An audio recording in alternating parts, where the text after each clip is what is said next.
2 has entered the podcast.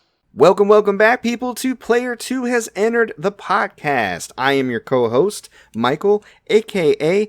MC Paperstacks, and with me, as always, is my co-host with the co-most, Derek, a.k.a. Full Metal Merc, and we're back again for another episode, baby.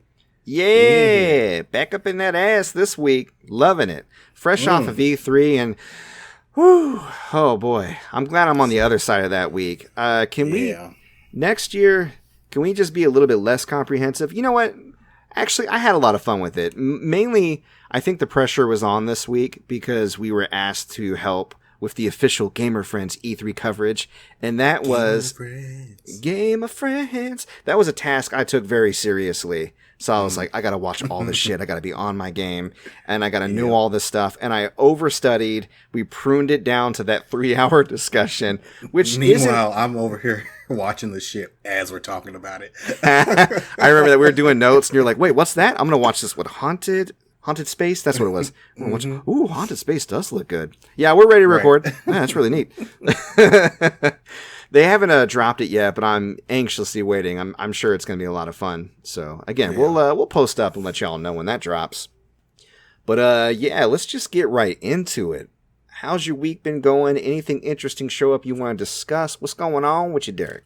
Yeah, man. So I just want to talk about a few quick pickups real quick. Okay. I got a copy of Xenoblade Chronicles 2, Torna the Golden Country on the Switch, which is very hard to find. And that's up on the eBay store right now. Cool. A sealed copy of Advance Wars Dual Strike for the DS, which with the recent announcement of the remasters is quite a good pickup on my part. Yeah. And lastly, I want to talk about actually my second backwards compatible PS3 that I picked up this week. Wow. And these things are just falling into my lap, man. Like, I already sold the first one I got the second one up right now. I don't know, man. I'm attracting the big booty PS3s.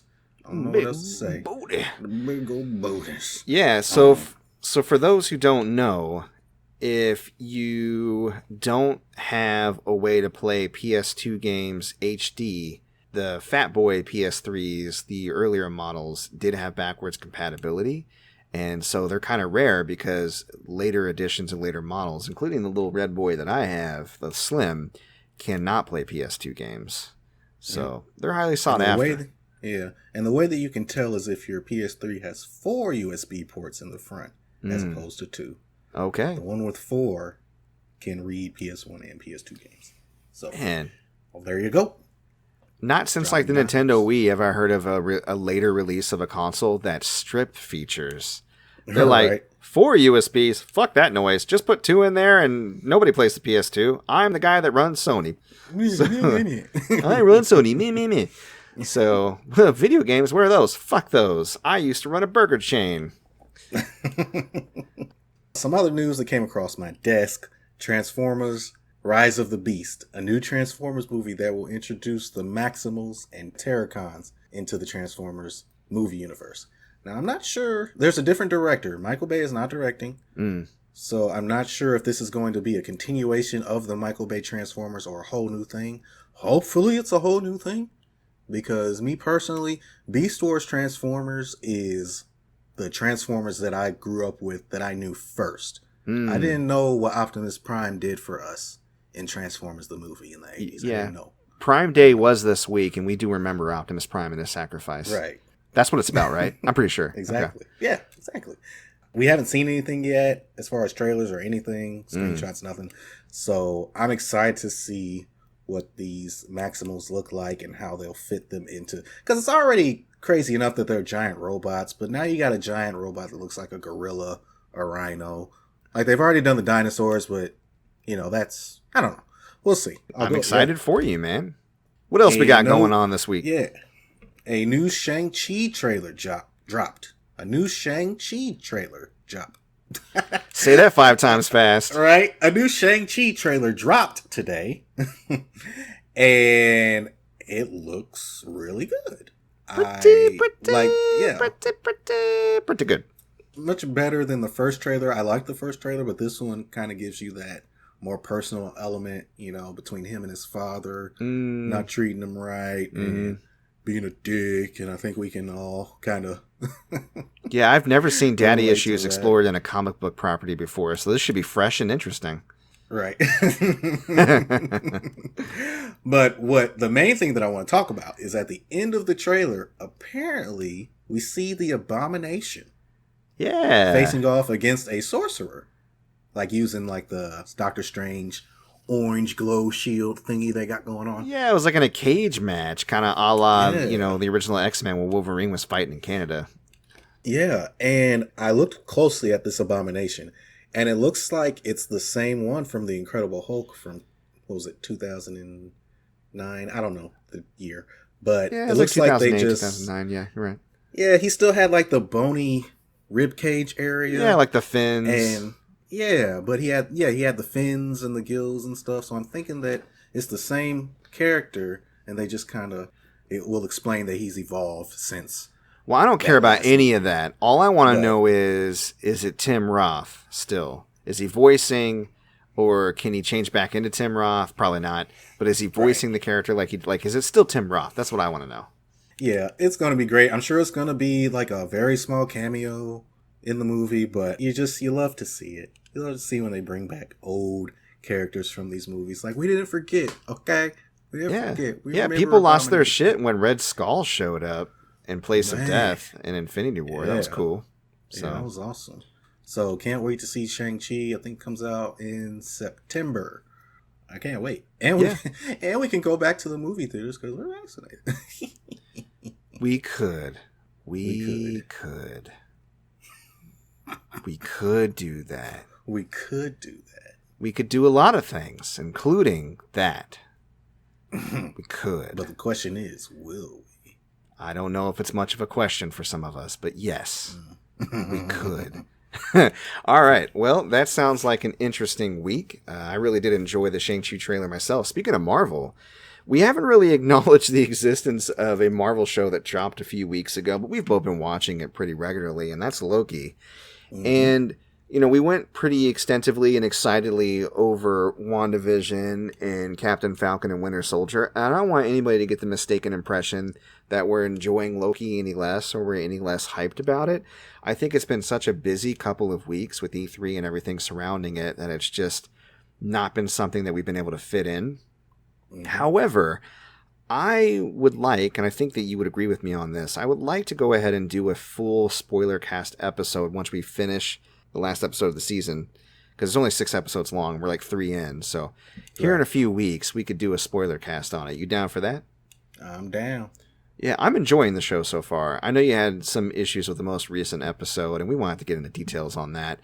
I think, it'll be fun to judge the show on the other side of it rather than just going over it piece by piece, week by week. So I'd be interested to see how our perceptions change once we wrap on the show. Oh, yeah. Look forward to that. Also look forward to video games, because that's what we're talking about on this podcast. Derek, you play video games this week? I played video games this week, and I played Japanese video games this week, man. Oh. So many. So this week, last week I beat Ratchet & Clank. I was just looking for something this week to really grab me and let me know that I was going to play it until I was done with it. So I threw in a bunch of games and looked to see what would stick. First, I played Dusk Diver. It's a PS4 game that's subtitle only, Japanese audio, and it's basically a Dynasty Warriors type game. You go into this other world and you fight waves of enemies. Boring. Next, the Caligula effect Overdose. You're a Japanese high school student. You go into this other world. You turn-based fight some enemies. Boring. Next. Wow. Okay. Fair enough. Kill La Kill IF. Based on the anime Kill La Kill, it's a fighting game made by Arc System Works. And I thought to myself, Arc System Works, Guilty Gear, Dragon Ball FighterZ, this game's going to be pretty dope. Okay. Nope. Oh. Psych. The gameplay is not very smooth. Not as smooth as those other games, which I can understand because it's a lesser-known property. So I feel like less work goes into lesser-known things. Yeah, like Rush, licensed property. Yeah. Yeah, but, So drop that. Then I put on God of War 2018 because it's got that sweet, sweet PS5 upgrade. Yeah, how's that? Oh, my God. It looks amazing. Right? It plays so good. Mm-hmm. And when I switch it to the original performance settings, to the 30 FPS and stuff, it looks like trash, man. What? It's so man, it's so amazing to me how much a difference 60 frames per second makes in your perception of the game. Mm-hmm. Because when I put it to 30 frames per second, it looked like I was playing a fucking claymation movie. Wow. That's how slow it was moving. I said, no, this is not how it played on PS4. It is not. It really fascinates me how much frames per second really affects a lot of people, including you, it sounds like. We talked about it before. I dig 60 frames, don't get me wrong, and I think they definitely make the games look better and cooler, but I don't experience near as much distress going back and playing my Switch or playing a 30 frames per second game. You know the thing that bugs me the most when I go from PS5 to something else? What's that? Fucking loading times, bro. That's the thing. That's what's next gen for me. Ooh. Keep your frames per second and just give me 0 loading, please. Yeah, but like I said in previous shows, like it's not that 30 FPS is jarring for me. Like if I play a game for the first time in 30 FPS, I'm fine. Right. But if I experience that game in 60 frames, I can't go back to the same game in 30. Yeah. I just can't. Yeah, I can. I think that's the difference. But at least you're not like 60 or bust, because a lot of people get like that, it feels a little bit PC Master Race to me. You know, when you're like, oh, I can't play anything lower than 120 frames. 120 frames, that sounds like too much. Just playing. That's the gamer's TM right there. But hell yeah. Yeah, I mean, again, I know it sounds like I'm mocking people who really like require a certain frame rate. I'm not mocking that. I mock it if you turn your nose up to those who don't care about it as much, or if you make it like this huge deal where a game is trash if it doesn't have it. Because I don't really understand that. But I agree with you that, man, it really does make a difference as far as gameplay and I'm wondering if the way it was performing in the original performance mode was how it performed on base PS4. Because I played it on the Pro. And I played on base. Yeah. Oh, okay. I don't feel like it performed like that on the Pro. But I don't know. Perception is a bitch. Yeah. That's true. But, so after that, I grabbed my loose copy of Xenoblade Chronicles 2, Torna the Golden Country, which is the standalone DLC prequel to that game. And I gotta say, it hooked me. All in those 30 frames / 25 frames per second goodness.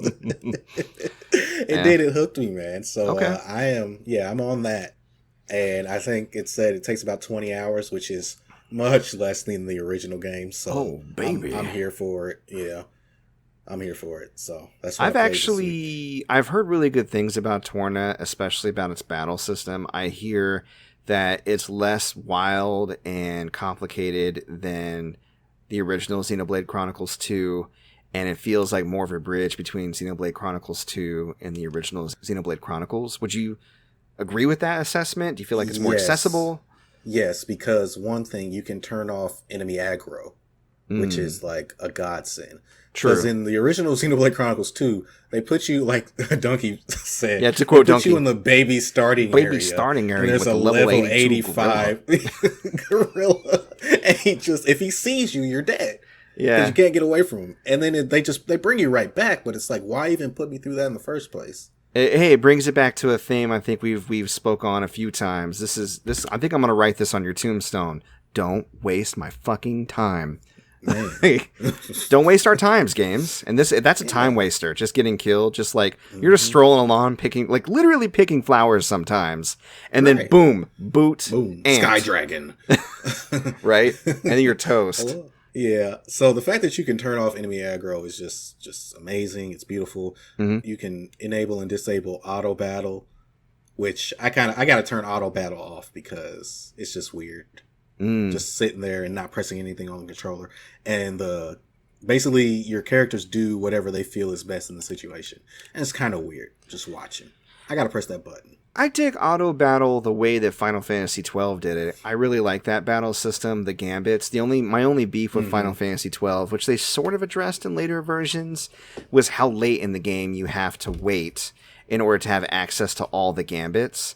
Why give me an AI system that robust that helps me fine tune and give me all these different like gameplay scenarios, your bounties and the different monsters and the way that the strategies behind defeating them, and then gate a lot of the best gambits off until late in the game. So I just got to do those actions manually.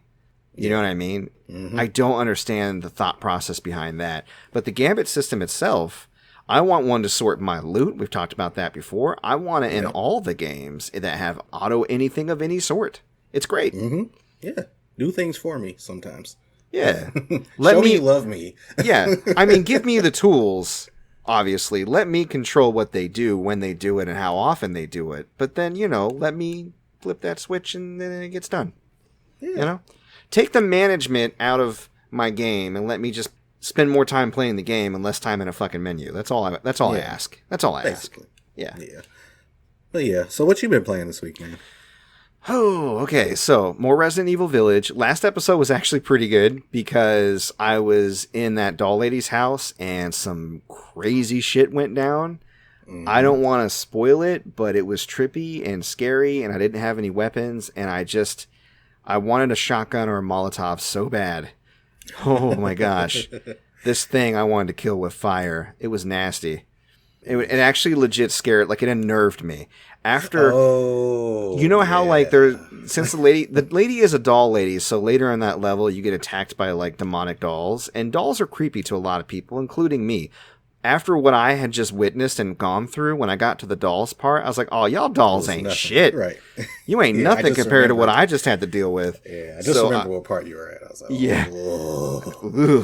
I don't want to spoil it for people, but it was fucked. Anyways, moving on. I'll be playing that. I mean, I'll have the next episode up by the time this goes up, but I'll be playing that tonight, as of time of recording. Looking forward to it. But after that, Monday, I played Hyrule Warriors Age of Calamity because the first part of their Season Pass DLC just dropped. Nice. It's Ancients themed. So Robbie and Pura open up a lab to do more research on Ancients technology, and you get access to a new weapon for Link and for Zelda. Zelda's is really cool because it's basically the bike that you unlock in the DLC in the original game. So she's just zipping around on like a mechanical motorcycle. It's badass. I love it. Mm-hmm. And then you get to play as one of the Guardians too. And I thought I would just pop in. Like I thought I would have access to all this right away and I just spent an hour toying around with it. But you have to unlock everything. And there's this big like sphere grid type skill tree where you have to go to different parts. And it's like, it could be, turn in these materials or pay this money. But also you have to use stasis a certain number of times or defeat a certain number of enemies with a new weapon or this or that and the other. And it's giving you a lot of quality of life improvements, like more weapon space, which is great in that game. Stronger rune usage, including stasis, which I use stasis all the time to leave the vulnerability, the weakness gauges that pop up on enemies. Mm-hmm. That's huge. So having a stronger stasis ability is great. And just a few other quality of life improvements and improvements to the new weapons and things like that. So I'll probably revisit it on a future episode of Monday Night Beat 'em Ups when I get close to the end so I can showcase off the new playable character and the new weapons. But I'm having a lot of fun with it so far, and they really up the difficulty. There are these like strong special monster sightings that you can fight, and they're a little spongy as far as their HP, but they also increase the amount of strength you can add into your weapons later on in the DLC, I hear. So that should offset that by a little bit. But I remember I went in playing on normal while I was playing on Monday, and I was like, I got to scale this shit back to easy, or we're going to be here all day fighting this Lionel. I don't want to do that. So it was good times. I really like the first DLC so far, and I think I already got my $20 worth, and I know I got 2 more things coming, so that's neat. Nice. Dungeons & Dragons Dark Alliance dropped this week. I actually forgot that I bought it. GameStop sent me an email and was like, hey, bro, we're delivering your Dungeons & Dragons Dark Alliance, dude. That's how they talk in their emails. Hey, do you want to rate Monster Hunter Stories too? Because you bought that from us. It hasn't released yet. Okay, man, if you don't want to rate it, that's fine. Right. So they ask me to rate shit all the time that hasn't arrived. I hate it. So I was like, first time Tuesdays. It's coming to my house on Tuesday. I'll just play that. It is bad. Oh, no. Yeah. I played it a bunch this week because I'm such a mark for the books that I want it to be good, and I'm playing as Drist, of course, and I'm exploring the game, but because I've played it for a decent amount, I can really articulate why it's bad. But on Tuesday, I played it for the first time, and that stream's up. And on Thursday, on Casual Thursday, since I was still going through it, I played it on Casual Thursdays, and I actually played online with some Randy, so I have that experience too. And again, we talked about it just earlier in this episode even. Wasting your time. This game likes to waste so much of your GD time. And that's aside from all the bugs. There's no game-breaking bugs, although there's gameplay-breaking bugs, sort of. Let me explain. The animations don't really connect or click right. I don't think they quite fine-tune the battle system. So Drist, in the middle of a combo, even if he's locked onto an enemy, will often just shoot past them instead of like hitting them, because a lot of his moves will have him launch forward. And it's almost a little too complicated because he'll switch up his moves depending on whether you're pushing forward or back on the stick while you're hitting the attack button. And that's bad. Also, dropped commands. It gets worse when I'm online with other people, but it happens in single player with, a little bit of irregularity. Occasionally I'll hit jump, or I'll hit attack, or I'll hit throw this item, and he just decides not to do it. So then you get used to tapping buttons multiple times. But the thing is, if it does register the command, it can also register it over and over really quickly. So I'll end up downing 2 potions when I meant to drink 1 health potion. And that's fucked. Also, implementations of the heads-up display, or what we would call a HUD, will just drop off. For instance, there's archers or mages in the game that are targeting you. A lot of times, a glowing kind of reticle on the ground will appear where you're at, so hey, you're about to get bombarded. Get the fuck out, right? Mm-hmm. That element would just disappear on me sometimes, so I would get hit by a hail of arrows because I had no indication it was coming. Right. Also, the health bar above the enemy's heads, so you can see how much damage you're doing to them and how much longer they have until they die, which is very important when you're surrounded, so you know who to focus on. That will just disappear, and that health bar will also indicate how strong they are if they have elemental strengths or certain types of attacks, which would affect your tactics. That will just inexplicably disappear. Sometimes whole parts of the level will just not load. Consistently at the end of the first stage, that's not a tutorial, there's these 2 bosses that if you die, you checkpoint back there again, and they just won't be there, but they are there, but you can't see them, and then they just kind of load in when they feel like it. Wow. Consistently. I was able to consistently drop through the floor on a particular part where I jumped like on this stone thing, and again, you can see this in the stream, but like I just kind of jaggy up and down really fast until I appear in front of the elevator on the floor below. And I was able to replicate that like a bug tester. And I was like, if this bug is replicable and you're able to do like this, and you're able to find it super easy because it's an object of interest that you would want to examine, there's no way they didn't see this, but they just decided not to fix it. It baffles me. It baffles me how broken this game really is. And I'm not going to get any Cyberpunk 2077 style apologies from them, unfortunately. I'm waiting. I was on Thursday like, man, somebody owes me an apology. Somebody owes me $40. And money. This is on Game Pass. I would either try it on Game Pass if you're a fan of the books. If you don't know any of the characters that have been shown in the trailers, don't even bother with it. There are better RPGs to play. But if you're a fan of Icewind Dale or the D&D books or Drizzt, I still think it's worth it. Either pay like $10 or $15 for it when it goes on sale, inevitably, because it sucks ass, or play it on Games Pass. But yeah, because it focuses on multiplayer and single player, it wastes your time a lot too. I'll give you an example of that as far as like the multiplayer focus. So you go to start a mission, and you go and stand in this circle, and then the mission starts in 4 seconds. Okay, I'm okay with that. You get in. Because they don't want you rooting through all your loot while you're trying to play through a mission, you don't have access to look at your loot or change your equipment or adjust your character in any way during a mission. You can only do that at the camp.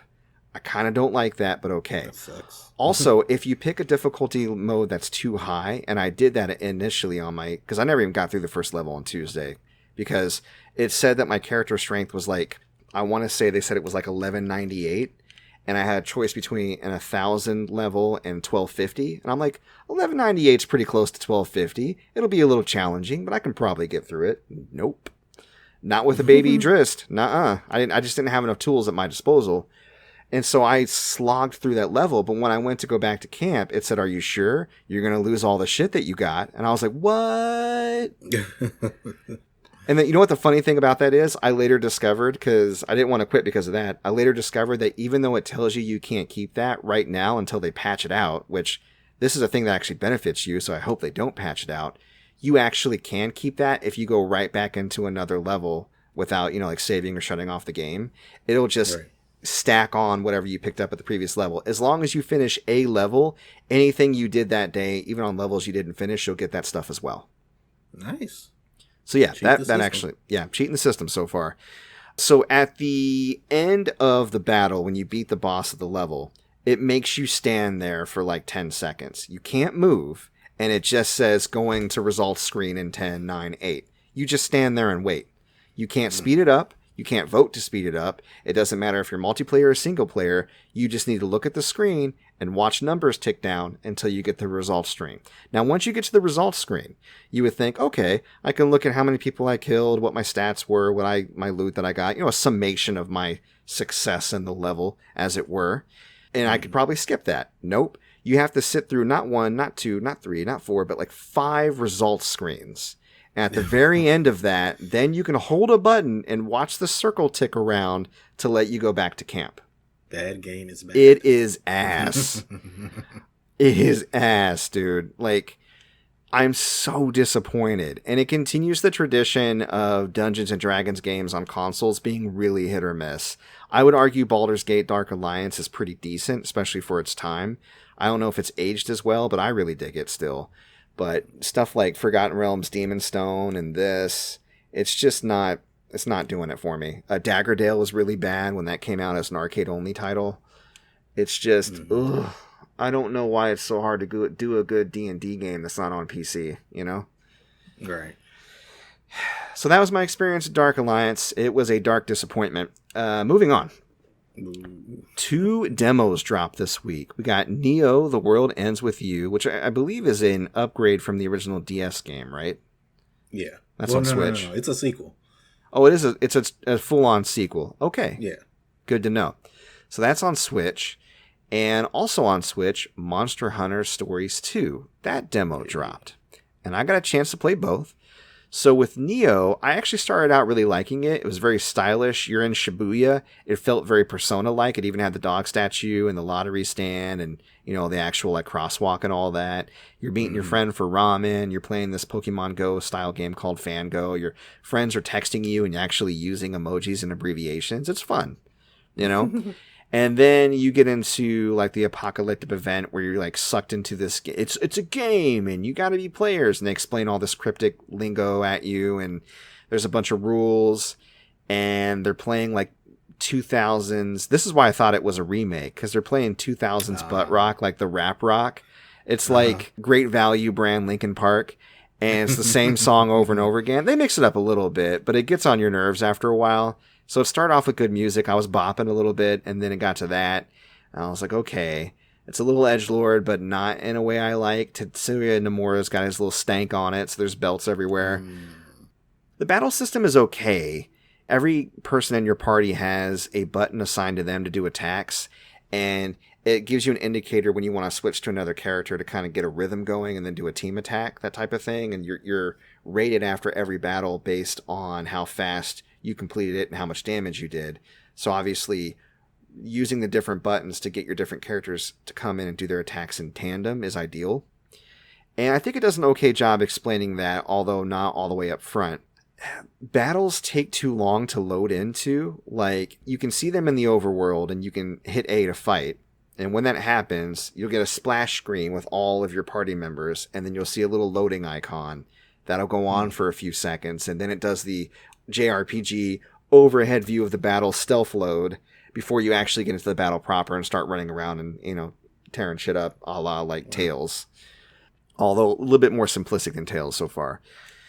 I don't know if I like it all too much, because so far the demo is like 50-50. There's parts of it that are charming, and there are parts of it that's making my eyes roll a little bit. Yeah. However, Monster Hunter Stories 2, that demo was actually pretty good. I really liked it. You create whatever character you want to play as, and the character creation system is fairly robust, but you're going to be playing like a childlike character. It looks to be about preteen. Apparently in the story, you've just become a monster rider or a monstie trainer or whatever. And so you're being shown the ropes by another character, and there's like an inciting event where there could be insidious things happening, a threat to the village, and you got to investigate what's going on. And it's turn-based style combat, but it has an interesting rock, paper, scissors system where you have to anticipate what attribute or style of attacks the opponent will do. And if they're targeting you and you target them and you use an attack that ups their attack, like say power beats technical beats speed beats power. So if they use speed and you use technical, then you'll do more damage in that head-on collision, right? And they're introducing more elements like partnering with your monsters and doing team attacks and stuff like that. And it all flows really well. Exploration's good. The graphics are good. The voice acting is passable. The music is decent. So I'm thinking that I'm probably going to get into that once it comes out next month. I don't know if I'll still be playing Judgment by that time, but I feel like I'm putting it in the rotation pretty soon. Okay.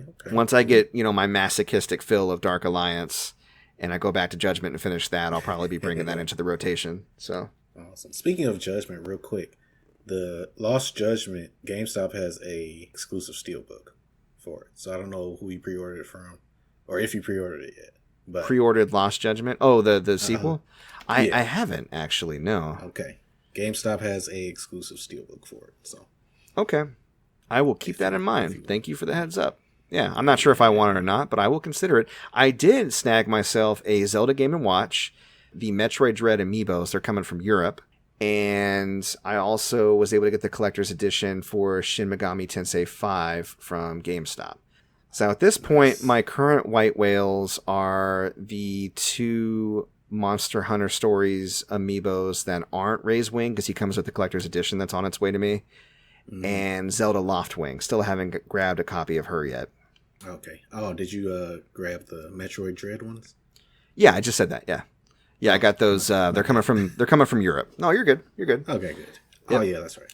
They're coming from Europe, Amazon UK. So I had to pay not much extra, a little extra. So like I've done before, if I can find them in the US for cheaper, I'll get those and just cancel my other order. It's a backup order in case I can't get it, because people are going nuts over Metroid right now.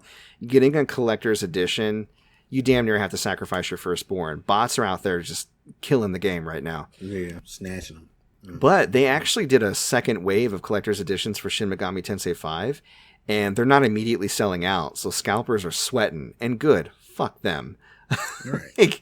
I hope there's enough for everybody, and scalpers just have to sit on their inventory they can't sell for more than MSRP. They should just make more, and then scalpers will just have to fucking eat it. Yeah, I hope that's what happens. I hope that manufacturers take a lesson from this, and they feign scarcity, but then just drop like a fuck ton of inventory right before release, helping everybody get their own copy, and then putting, scalpers in the lurch. Yep. So that would maybe, if they get burned a couple of times, maybe they would, I don't know, find a different job. I don't know what to do with that. But that's all I played this week. So let's go ahead and move on to gaming news, sir. I know you got a few things to talk about that happened this week. What's going on in gaming news of the newsy gaming variety? Yes, so as you all know, I am a big fan of the Legend of Heroes series because I played Trails of Cold Steel 1 through 4, but I have not been able to play any of the Trails games that came out in Japan, that being Trails from Zero, Trails to Azure, Boundless Trails, and Trails into Reverie.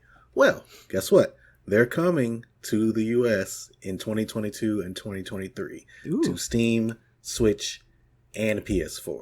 Cool. So I'm very excited for that. A couple of those games, Trails to Zero and Trails to Azure, actually take place kind of around the same time as Trails of Cold Steel 2. Mm-hmm. So, there's characters in the Trails of Cold Steel series that are from those games that I met them and I was like, okay, but who are you? Like, you can get it, but, I'd rather have played the older games and known who they were and be like, oh my God, I can't believe it's Lloyd. Yeah, no, that's your jam, man. Nobody likes Tales like you do, so I totally get, wanting to see those extra characters. Yep. So that's cool, man. Yeah, man. So those are coming out, and I can't wait to get them. moving on. Actually, funny thing is, in my notes, I had that Tekken Cross Street Fighter was revealed to be canceled. Mm-hmm. But actually, breaking news, Katsuhiro Harada, who is the boss of Tekken, he's like the head Tekken man. Big boss. He basically said that it is not canceled, but the project is pending. And he said, fuck what you heard. We're going to do this. Yeah. So it could still happen. I'm not holding my breath. Street Fighter Cross Tekken was a big financial bomb for Capcom and Namco. So I don't know if we're going to see this. I mean, they showed us that they can do it. I was going to say, Namco does help make Smash, and they are getting Kazuya in Smash pretty soon, so we will literally have Tekken versus Street Fighter in a Smash format, which is cute. Maybe that'll drum up some more excitement for this crossover and maybe make it more viable for people bankrolling it, so to speak, that are trying to pull the plug. Yeah, so we'll see. Hopefully we get that. Yeah. Crossing my fingers for fighting fans, for sure. Right. And the last thing that I wanted to bring up was that the Nintendo 64 had its 25th anniversary on June 23rd. And I just thought it would be cool if we talked about some memories we had of the system, starting off with you, Mike. Yeah, sure. I'd love to be cute cool. That's great. Yeah, let me think. Cool, what's a cute cool story? Yeah. Well, I owned an N64 briefly, but I sold it like a madman. But my best friend growing up had one because he was a Nintendo guy, and I think I had a PlayStation. And I really liked coming over to play 1080 snowboarding. And I used to piss him off. I used to put on Prodigy, and snowboard down the mountain, and like that was my thing. And I was really into playing soundtracks to my games at the time. You know what I mean? Right. So, and before you could actually do it, right? And we would play, Pilot Wings was really good, Mario Kart. One of my favorite games of all time, my favorite game for that system, I discovered on a humbug just by looking at the box and being like, this looks like some Japanese nonsense. So we rented it one night, and I stayed up all night trying to beat it because it needed a save file thing, and that didn't come standard on the N64. A lot of people didn't have the save pack, and I wasn't able to save my progress or beat it, but I got really far. It was Mystical Ninja starring Goemon. Oh, okay. And that game is amazing. There is so much personality, quirkiness, and humor and charm in that game. Just from the music to the story to the writing down to the animations. Ibisi Maru! Actually, everybody has a slow walk, a saunter, a run, and a crawl animation. And Ibisi Maru just skips through the field like he's picking daisies, and he crawls around the ground like a worm. He is such a cartoon, and I love it. And you can instantly switch between 4 characters and just go around and solve puzzles and play in this wacky world. And it's complete with tropes that are kind of stock now, but at the time were pretty fresh. Like a full-on transformation sequence a la like Voltron or Power Rangers, where you power a giant mech and there's a theme song and everything. It's awesome. And I had never seen anything like it before then. It wasn't the first Mystical Ninja game, obviously, but it was the first one I played, and still to this day is the best one that I played. So that's probably my ultimate or favorite N64 memory, is trying like hell to beat that game before I had to turn it back into the video store. Cool, man. That's what's up, man. How about you? I never personally owned one myself. My father and one of my cousins had one. So I would actually go over to my dad's house and play with my siblings. We would play Mario Kart. We would play Star Fox. Oh my god, Star Fox is good on N64. It's my favorite game on the system. It's good, hands down. Yeah, like I could play it over and over again. You could beat it in an hour, or you can beat it in 3 fucking hours because you suck. But oh my god, playing Star Fox 64. Here's the crazy thing. You ever remember back on a game thinking that it was multiplayer, but it was really you just passing the controller around and watching? Yeah, for sure. There was a lot of that going on in the Sega Genesis area, SNES, yeah, for sure. That's Star Fox 64 for me. I could have swore that me and my brothers played that game together. Yeah, it wasn't multiplayer? Yeah, no, it was not. Interesting. Yeah, no, that's a Berenstain Bears moment. I totally thought that it was multiplayer. We have a weird shared memory that's false. Yeah. Now, I know the the story campaign was a multiplayer. I don't remember if there was a multiplayer component to it. Oh, there must have been, because I have clear memories of playing against other people.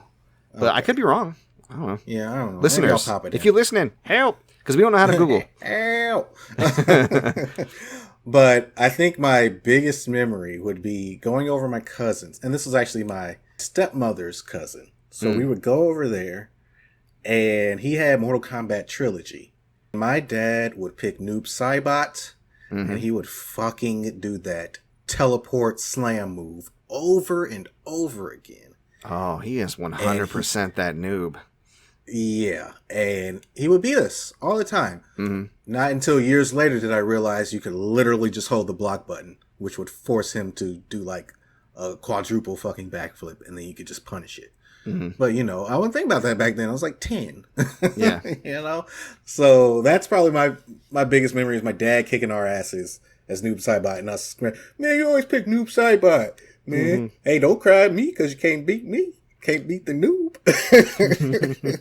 So, yeah, that's, yeah, I do have some very fond memories of N64, and that one is kind of like the shining one at the top. I can't wait until our kids. I can't wait till our kids pass the thresholds where we can start kicking their ass in video games. That's gonna be fun.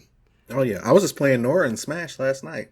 Oh, you was? It doesn't feel fun now because Ben's picked up the Smash controller and I've tried to go easy on him or show him the ropes, but he's not really decent at games where you have to like do a lot of inputs really quick or just not falling off the stage, basically.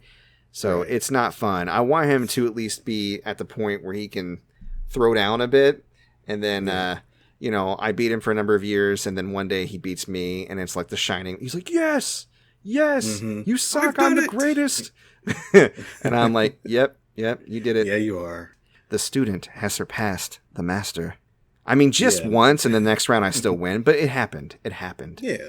Now let's throw on this other game that I'm actually really good at. Oh no! Don't do that. Let him enjoy it for a bit. No, fuck them kids. Wow. I don't know. I did that to. Remember my cousin Ryan? He was on the show before, Sergeant Pink Beast. Yeah. I did that to him. I mercilessly beat him. Usually it was Tony Hawk's stuff like that. Multiplayer. We had like tag, stuff, and I'd let him do a really good round, and he's like, yeah. And then I would come in and just crush it. And I would relentlessly defeat him in everything for years. To the point where when he did finally win, it was like, you are not the father on Mari. He like stood up and he was just like, yeah. Like, I told you. Over celebrated. And I was like, I realized the amount of psychological and mental torture I put that kid through. And I was like, I probably could have backed off a little bit. I don't think I was making him better at games or feel better about playing games. I think I created a vendetta because it was as if the person responsible for decimating his family had been brought to justice. It was not a person winning a round in a video game at all. And I was like, man, I really wish I would have eased off.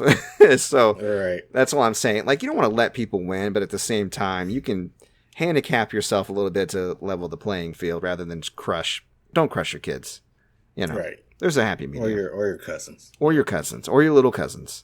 He's around the same age as you. So just imagine if you were 8 and a teenager just whooped your ass at video games for years.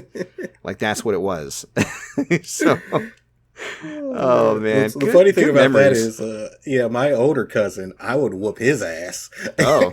And he's like 3 years older than me, so not much difference, but I would kick his ass in Tekken. Like, all the time. You got to remember, I have like 8 or 9 years on you guys. So, I mean, when it comes to, there was a decent enough for a while. I mean, it took him a long time to become an adult. I was well into my 20s before he even approached it. So, all right. Well, you sent me a message earlier this week with a little tidbit of news that I found quite intriguing.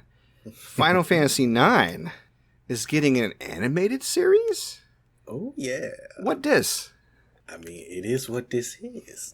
It's what it sounds like. An animated series for Final Fantasy IX. We don't have much information at all. All we know is that Cyber Group Studios is the one that's going to be producing and distributing it. That's all we know. And since I haven't played Final Fantasy IX, I don't really know what went into the game story-wise, character-wise, or anything. But is there something you're hoping to see done the same, or maybe something changed? Who knows? I don't know. I haven't really given it much thought. I did do some quick and dirty Googling on Cyber Group while we were getting the notes together, and I saw that they're a Paris-based studio known for children's entertainment. Okay. I didn't see any indication as to their quality or lack thereof, but if they have oversight from Square, hopefully it'll be okay.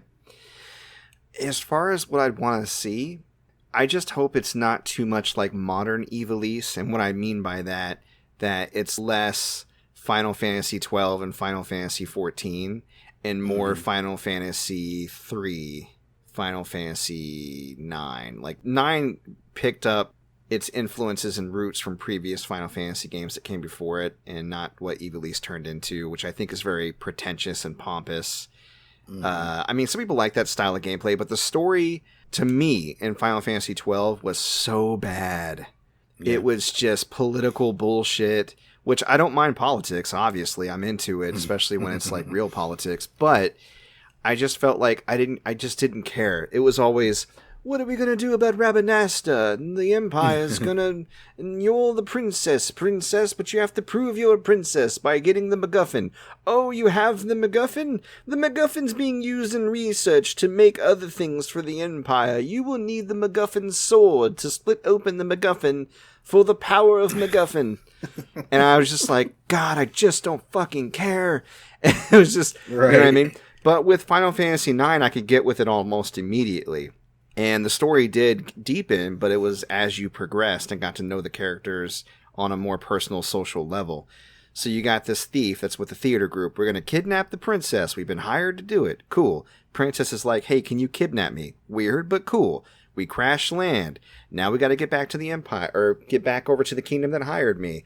Meanwhile, the kingdom she got kidnapped from, you can see they're making moves. There's war brewing. There's this mysterious figure. What the fuck is he doing? Then you learn all the shit about it, and it gets complicated. But it had this kind of road trip sense of adventure to it, and I really dug how all the characters had their defined roles. The main character was the thief. You had your black mage. You had your knight. And they all kind of act in accordance. Being a summoner and the history of the summoners of that world, there's a lot of lore with that. So I'd be into seeing more stuff like that. I just hope it's quirky and charming and roguish like the original Final Fantasy IX. That's what I'd want to see. Okay. So, yeah. I would just like to see something that gets me into Final Fantasy IX. Cool. So. Well, let's cross our fingers and hope we get something good. All right, let me rattle off a few more of the newsy bits before we wrap up on gaming news. So, for those interested, again, it's still Pride Month. PlayStation did drop a free theme. I think it's just for PlayStation 4 for Pride Month. And they also dropped a curated list of LGBTQ plus games on the store. I took a look at the list. I know you did too. I'm not going to make any criticisms. I applaud the effort. I think it's, something they didn't really have to do, but they did it. Some of the games I would question whether or not they need to be on the list. But again, I am not in that community. I am only an ally, so I'm not going to speak for them. I don't know. Do you have any thoughts? Yeah. I'm not speaking for anyone. Like, okay. I don't really remember, but myself. I'm speaking for myself. Okay. I don't remember any of the games that are really on the list, but I do remember seeing 1 or 2 or 3 or 10 that oh, wow, was like, 10? Wow. I don't know, man. I just saw a lot of games that was like, there's a gay character that you talk to in a side quest. Yeah. In this game, and then you never see him again. Like, that's the example. Like, that's not actually what it is, but that's the example of what I would give. Like, there's not a very prominent role of a LGBTQ plus person in the game, but they were just like, is there one in it? Okay, then put it on the fucking list. Is there an LGBTQ person in it? Okay, put it on the list. Yeah, and to be fair, it was a robust list, so it's not like they had to do that. But I mean, guess they wanted to be all inclusive. I would give this advice to Sony, and I'm sure they're listening. Sony, they're a fan. They listen to our podcast. We're big in Japan, you see. We get sent free things. I would recommend that they curate a list next year or just curate a list for year round. Why wait for Pride Month? Just do it now. Right. Make the list less about gay characters or gay themes, although include that too if you want, but also focus on games that were developed, conceived, written, worked on by people in the LGBTQ community. Like, celebrate the actual developers and the people that make games in that community. I think that would be more impactful and worthwhile. Not that this wasn't a nice gesture. I'm just saying, I think that'd be a step up. Yeah.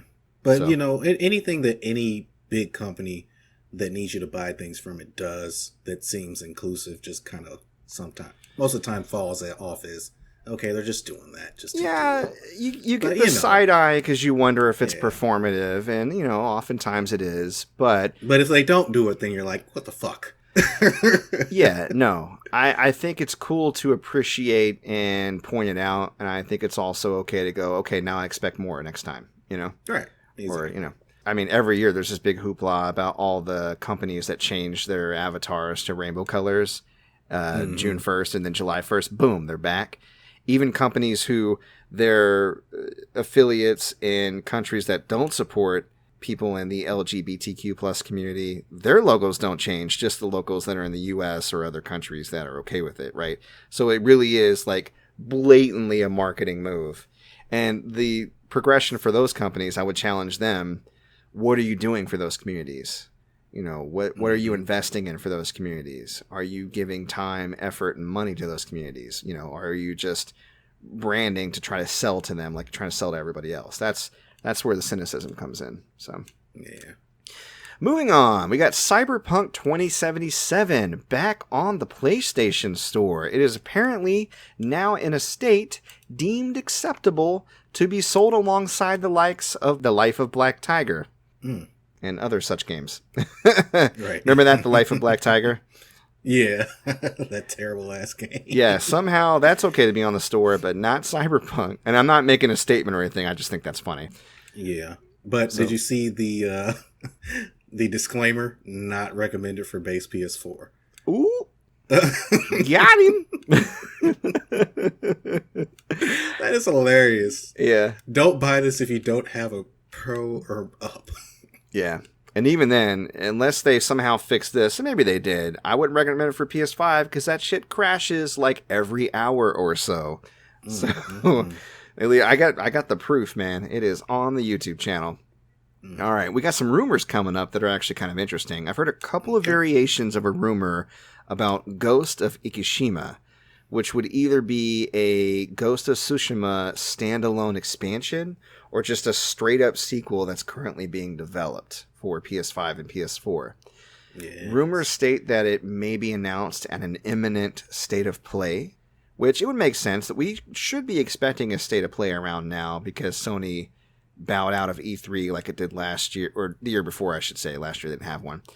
So Sony's still staying away. So is EA, of course. We'll see. I'd be excited to have some more Ghost of Tsushima for sure. I think that'd be an immediate buy. So yeah, legit. Either way, standalone sequel or standalone expansion. I'm down. Yeah, for it. Give me that integrate or give me that full-on game. I don't give a shit. I'll take it. Mm-hmm. So that's exciting. Now, I should say that even though there are a few tidbits here and there to kind of support this rumor, it is still a rumor that is not on a fully solid base. It's not baseless. It's not base full. It is base. So take it with a grain of salt, but it's exciting to think about. And I mean, they'd be silly not to be pursuing a sequel because that game did gangbusters. It won a lot of awards and a lot of people were talking about it and a lot of people love it. Even people who don't traditionally play those style of games were into it, and I think it felt really fresh because of the amount of effort that went into the characterization, the story, and the art. So, yes, more of that, please. Gimme. Less of this, please. The developer of Five Nights at Freddy's, Scott Cawthon. This is something that I skipped out on talking about last week because we were doing our annual whatever, but I wanted to bring it up.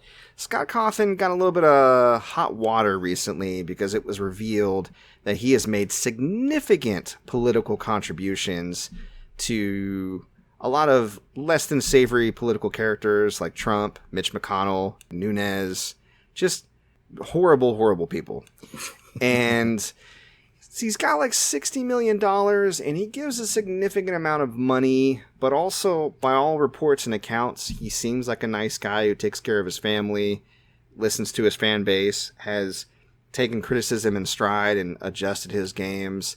So there's this argument about, do you cancel or lambaste somebody over the political contributions they make, or do you judge them by their content or their character, or is the content or their character tainted by who they support if the person they support is the devil, like Mitch McConnell? So I kind of know where I sit on this, but I know we hadn't discussed it previously, so I'm really curious to hear what your take is. Well, here's the thing. If I have an issue with him contributing money to someone I don't like, then I wouldn't buy his game, because that's how he makes his money. Mm-hmm. And that's how he's able to contribute to that person. So that's if I care. Now, I'm not a fan of Five Nights at Freddy's, so I have no dog in this fight. But, I mean, I just think you should do whatever you think, feels right to you, man. Yeah. Like, it's not really a big deal to me. People are gonna support who they support. Like, if it was the devil, then be like, damn, he giving money to the devil. But that Five Nights at Freddy's, though. Let me ask you a question to bring it a little bit more home personally. Okay. Let's say you find out that the primary developer or director of the Tales series. No. Yes. You find out that they're donating money to Trump, a decent amount, like tens of thousands of dollars every year, and to other politicians that, are just clearly racist and terrible. And now you have a decision on whether or not to buy that next game, knowing that some of that money is going towards that. What do you do? I'm going to buy it used. Fair enough. I'm going to buy it used, baby. So there are ways to get around all of these things. Like, I bought Immortals Phoenix Rising used. Oh, yeah, I played that too. Oh. Pretty cool. Okay. But that's as much as I'm going to say about it. Pretty cool. All right. We'll talk about more next week. Played it for 3 hours. Yeah. But yeah. Yeah, I mean, you know my stance on Ubisoft, and I think I'm okay with buying their games used too, but again, I don't think I'm going to stream any of their games. I definitely don't want to platform them, because it might encourage somebody else to give them money, and I don't want to do that either. But again, I'm not discouraging other people for giving them money. That's your decision, and I think we all have to pick causes. You can't pick everything, Right. It would just exhaust you. But if something speaks to you, and you want to make a statement with your wallet, I'm actually with you. By all means, do it or don't do it. It's up to you. I am also not a fan of Five Nights at Freddy's, but for example, trying to think of a game that I'm really interested in getting. Let's say, bring it home for me. Let's say I found out Insomniac did that. I'd stop buying their games. Hey. And again, that's just because I don't want my money to go towards that. It's the same reason I don't eat Chick-fil-A. Some people are okay with it. They're like, I don't care if they give money to conversion therapy or things that hurt kids. I just want my chicken sandwich. All right, that's you. Do you, boo? The life is too short for me to just nitpick the decisions that you make. I can make my opinion known, but me personally, I'm not giving money to that. I can't do it. Not in good conscience. Once I know that. And the thing is, I feel personally almost like it's really easy to speak with your wallet and to vote with your wallet, because we live in a time of abundance of choice. Like, if you're on the struggle bus and you don't have a car, and Chick-fil-A is half a block from you and everywhere else is like 5 miles, and you only got so much time, I ain't judging that. But if you are well off, or you have several choices, then it's just easy, now that you have that knowledge, to go, you know what? I'm going to get my scares elsewhere. Not Five Nights at Freddy's. I'm going to buy a different scary game. You have that option. I'm going to get my open world Far Cry bullshit from someone else besides Ubisoft. And that's okay. I have so many games to play right now. I do not need Ubisoft. So yeah, that would be my thing. People crying about it, free speech and all that other bullshit, and being mad at, I'm going to support him more now. You're just showing your ass. I'm going to support him even harder. Yeah, I love that he gives money to bigots. All right, well, that, again, you're showing your ass and where your morals lie, and that's fine. Accept the consequences on your end for that. But that doesn't really mean anything to me. So I think we're both on the same accord as far as how this whole situation is. So yeah, I mean, don't get me wrong. I'm still going to eat that chicken sandwich, but I'm going to look at it sideways. Oh, okay. Fair enough. Oh, shit. Again, we all have our personal decisions to make and the causes that are important to us. So I'm done. You know, I think once you get the information out there, what another person does with it is up to them, and you know, every situation you have to judge accordingly. So yeah, and then one more thing on the Chick-fil-A thing. Why would you fucking like just cut out so much profit by being fucking stupid? It just doesn't make any sense. Because that's their belief. That's the thing. I know, but it's like, really, you're not gonna give us food. You're not going to cater our wedding. It just make sense, man. I don't know if they refuse to cater gay weddings or if that's a thing with Chick-fil-A. I don't know who would want to. I remember it being a thing, like a big fucking deal, like a few years ago. I don't know if they've changed their stance on that since then, but I just remember thinking, like, why would you not take that money? Doesn't make any sense. They haven't changed their stance as far as supporting gay conversion therapy and giving money to anti-LGBTQ plus organizations and supporting anti-LGBTQ plus legislation. They haven't changed their stance on that, which is why I don't patron them. That's all pretty fucked up. Yeah. However, as far as them, like, man, if you trying to cater your wedding with Chick-fil-A, you got other issues. That is something else. How much Chick-fil-A sauce can I get, baby? Oh no, you guys got any allergens? I can get the salad without the gluten. Anyways, last story that I want to talk about, and this is more of a warning, but also just kind of a segue into a discussion about our setups. Xbox Series S and Series X has a default mode for its sleep mode for the system. It's called Instant On. Basically shaves like 10 or 15 seconds off of its boot up.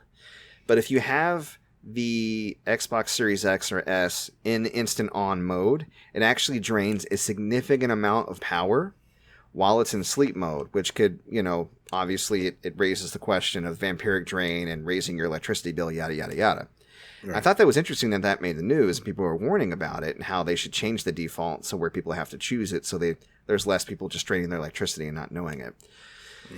I am always very concerned about vampiric drain. Every section of electronics, like our living room with the TV and all that, both my computers down here, my personal computer, my work computer, the TV, the game systems, everything's on a power strip that I flip the fuck off. Unless I'm downloading something or I'm putting something in rest mode, I might leave one of the power strips on. But for the most part, my rounds, like I go around the house at night before we all go to bed and I check all the power strips and I make sure they're off. I'm like, vampiric drain ain't getting me. Right. Not my house. Not today.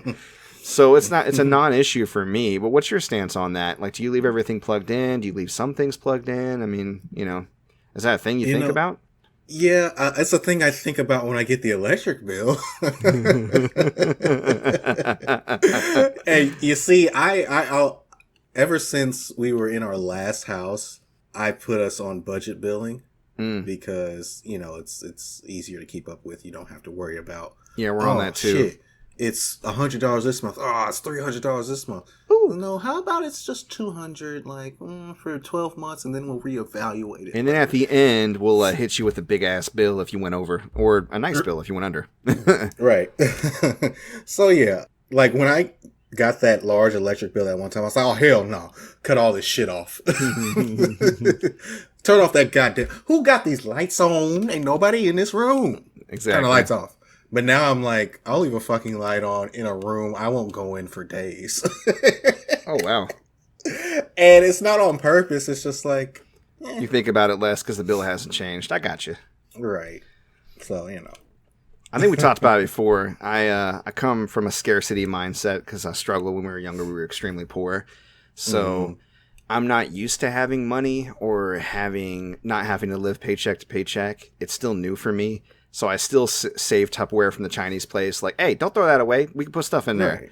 I got a junk drawer. I don't care if the spaghetti stained it. Yeah.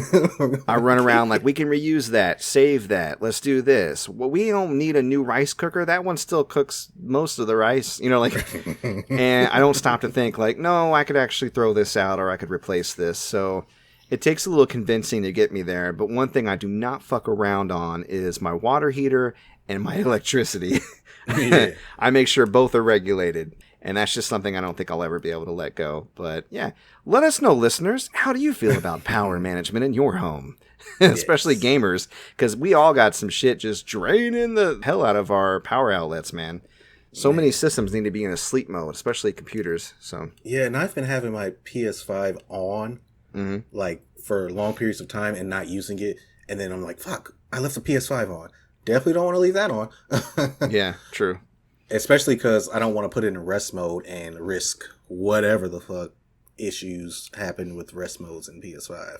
So far, I've had 0 issues, but because of that report you gave me about Spider-Man Remastered, I never put Spider-Man Remastered in rest mode the entire time I was playing it.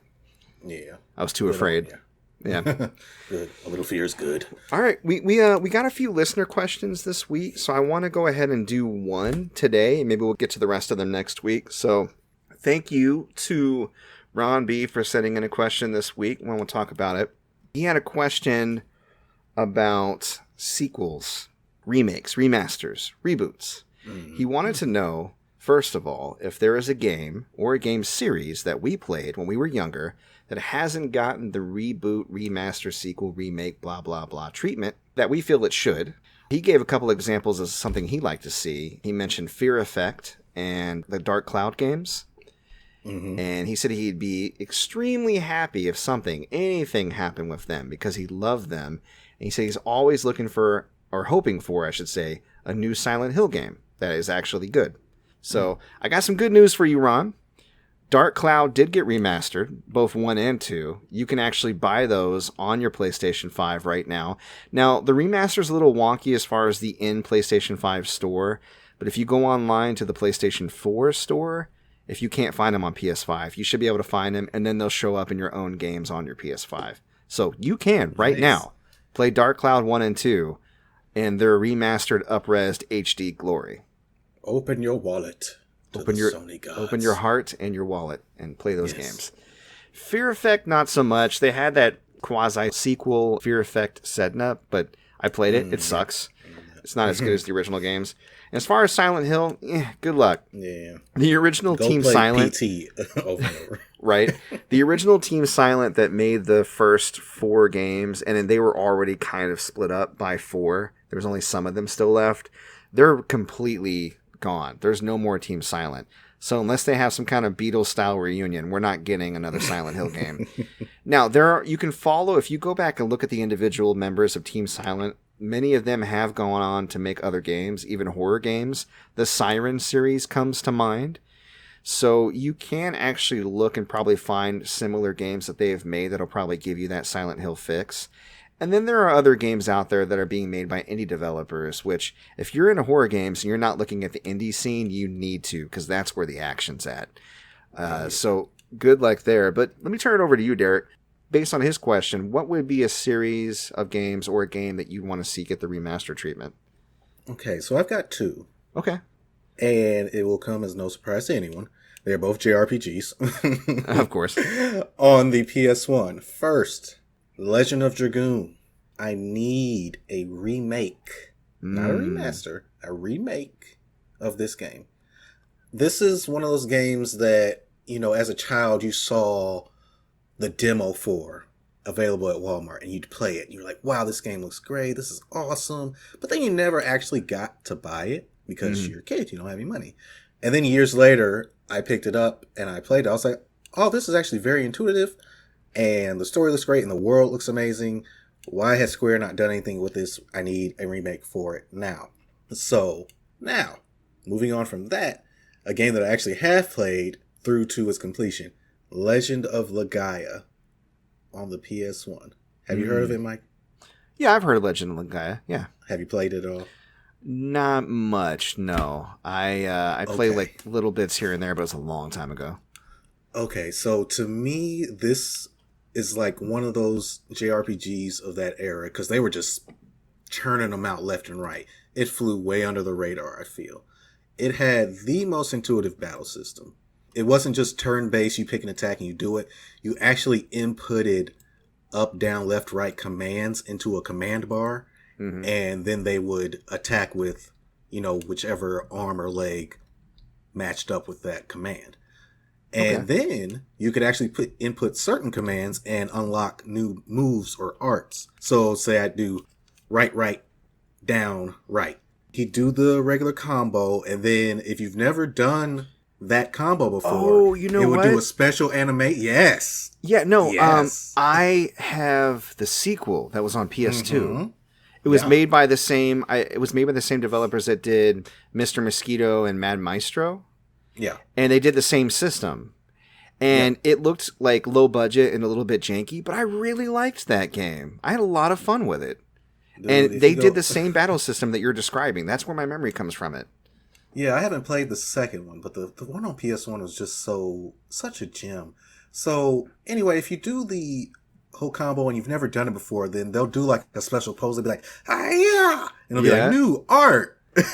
Right. And they'll do like a special move, like he'll do slash kick. He'll jump in the air and do a diagonal kick towards the enemy. And now that move is in your move repertoire. So now you can just do that move as many times as you want. I am pretty sure. I'm sorry, I didn't mean to interrupt you. I'm pretty sure it's a very similar system in Legend of the Guide. Like you're like everything you're saying is like showing up among the foggiest of memories I have from playing the sequel. But yeah, you said what the other characters? Each character has like multiple moves that they can pull off, and as you play through the game, your command bar gets longer. You can input more intricate commands and longer chains. And then you can begin chaining arts together. So you can, and then you got Mirage arts, which are basically their special moves. And then you get these special kind of monster things on your arms called Siryu, I believe they were. And these allow you to actually capture monsters that you fight. And then you can use them, you can summon them during battle. Pokemon.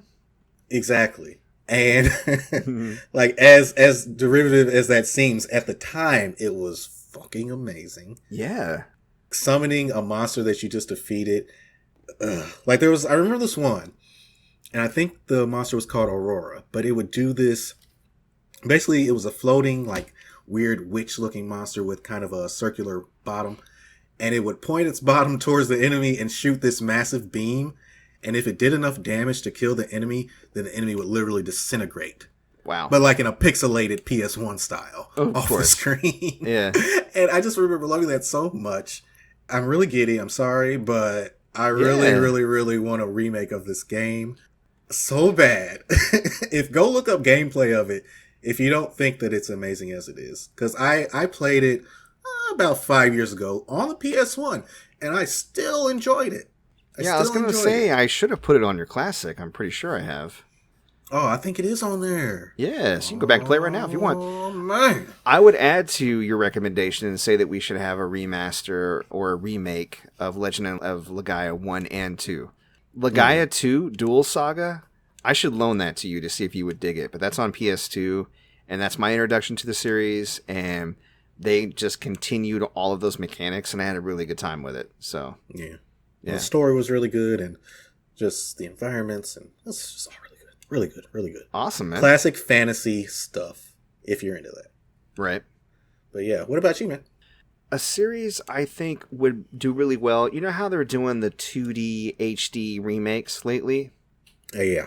Obviously, I want all the classic RPGs in those. You know, your Final Fantasy, like 1 through 6 or whatever. But what I would really like to see, because the stories are actually intricately tied together and they're pretty decent, I would love to see a remake of Phantasy Star 1 through 4 in the 2D HD style, where you can get the continuous story. Because there's apocalypses and resets, and the story from like 1 to 2, and then like kind of resetting the world in 3 when one of the worlds is destroyed and they have to build back up their civilization, and then back to 4 where they pretty much have built up society back to the technological level it was at in 2, but they talk about the events of 2 like they happened long ago and like all the technology and history they lost.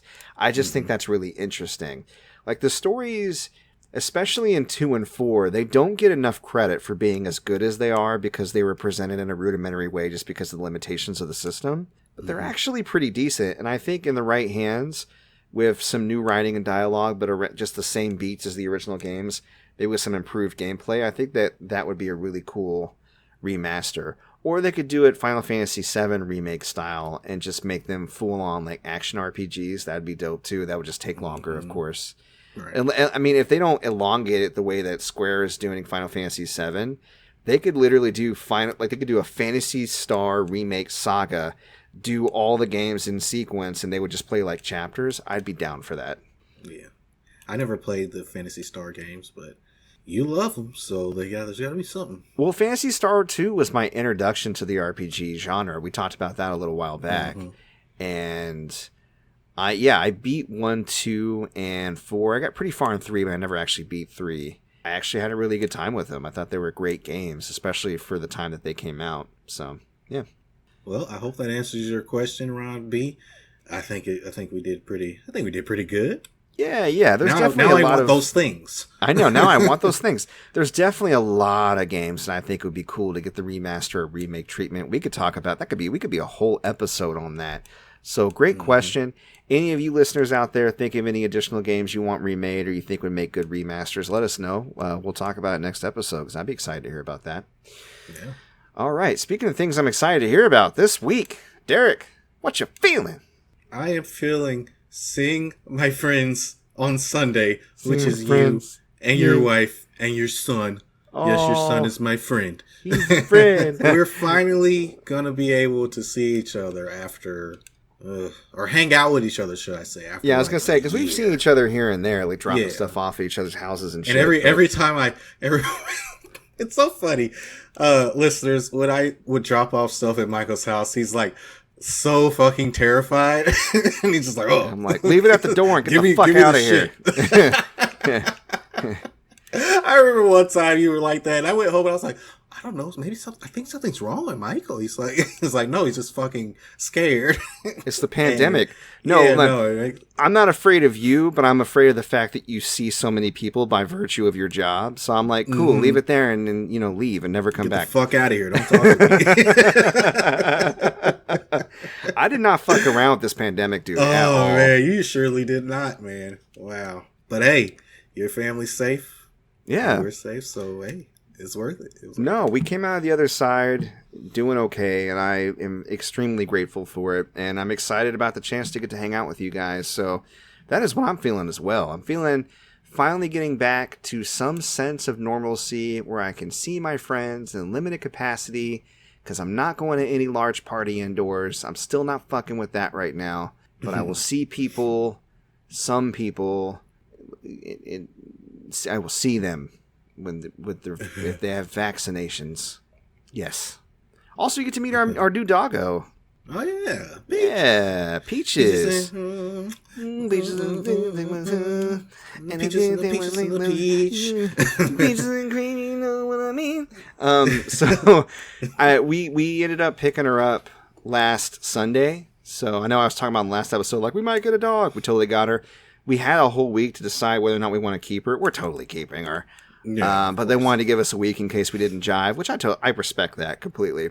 She is really taken to us. She follows me around like a damn puppy. She's 3 years old. She's beautiful. She's cute. She's a little ornery. She doesn't like to listen to me.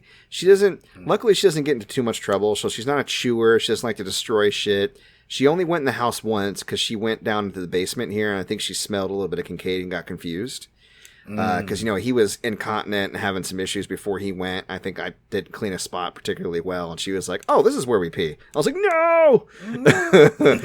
But since then, she's figured it out. Like, okay, we go on my walks and I go in the backyard. I get it now. So everything's fine. And yeah, it's working out great. And the best part is she's actually has a relationship with Ben. My old dog, Kincaid, God rest his soul, he did not fuck with my son because he was before my son. When my son came around, he's like, who dis? What the fuck is this? Did not like him, gave him no love. And even towards the end, he tolerated him. But Peaches comes right up to Ben and is like, give me some loving. And Ben is just ecstatic. He's like, oh my God, this dog likes me? Is this a possibility in life? So he's really bonded with her really well. My wife has. I have. We all love her. She's a stinky little, pudgy little piggy dog. She's a bulldog, so she's constantly breathing weird. She's like, when she gets excited, she'll make weird noises. After a walk, I have to be careful how long I walk her, because if I walk her too long, she just pants like for a half hour straight. So I'm like, okay, we'll go easy on the next walk because you got tiny legs. So, but she's fairly athletic for a bulldog. Like, she's not super pudge, but I think just being like in a rescue, she may not have gotten as much exercise as maybe she wanted. So cool. Well, I think that's a show. So we're going to go ahead and break real quick for a moment from our sponsor, and then we will be right back to close it out. All right, and we're back. What a wonderful ad that was. It's the same ad we always play. Maybe somebody else will actually take notice. Who knows? In the meantime, to pay those dues, Derek, if the people are interested in them gamer goodies, possibly more, where can they locate you at? Check out the stuff you have in your store. So they can check out everything I have for sale at ebay.com/str/gamergoodies and more. They can follow me on Instagram at gamergoodiesmore and Twitter at goodies_more. I'm posting stuff, trying to post stuff every day, but you know how life goes. So, you know, I do it when I can. So check me out. I think you're doing all right, man. Well, also, you can find us at our main hub at anchor.fm/player2 is enter the pod. And we post episodes every single Sunday. We can be listened to at that hub or anywhere you can find podcasts available. That includes Breaker, Google Podcast, Overcast, Pocket Cast, Radio Public, Apple Podcast, and Spotify. You can also find us on Facebook and YouTube. Facebook.com/player2 is enter the pod. The YouTube channel is called Player2 is enter the podcast. And we put notifications of new episodes as they drop if you'd like to subscribe or follow us there. You can follow me personally. I'm on Twitter at MikePetersonAL, and I also do Twitch streaming, twitch.tv/MCPaperstacks, and you can check the schedule, but I typically stream Monday, Tuesday, Thursday, and Fridays. And finally, we have a Patreon. So if you'd like to support our Patreon and consider throwing a few bucks our way to help support the show, all that money will go back into the show to make it even better experience for our listeners. You can visit patreon.com/player2 is enter the pod. And check out the different tiers to see if something interests you and helps support us. We'd really appreciate it. And that is our show. And what a show it was. And we'll see you guys next time. All right. Love you. See you next week. Bye-bye. Peace.